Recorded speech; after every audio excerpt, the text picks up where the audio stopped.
பேர் எப்ப தெரிஞ்சது? கவின் எப்ப தெரிஞ்சது?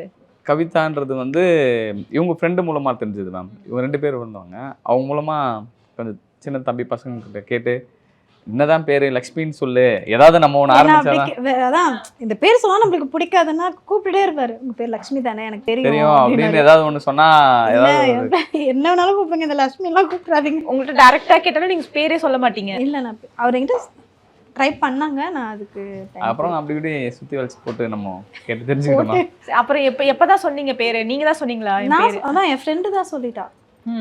அதுக்கப்புறம் அப்படியே டைரக்டா கூப்பிட ஆரம்பிச்சிட்டு தான் மேம். பேரு கேட்கறதுக்கே நமக்கு வந்து ஒரு மாசம் ஆயிடுச்சுன்னு நினைக்கிறேன். நார்மலா வந்து எதையாவது பேசிட்டே இருப்பாங்க பக்கத்துல உட்காந்துட்டு அடிக்கும் போது.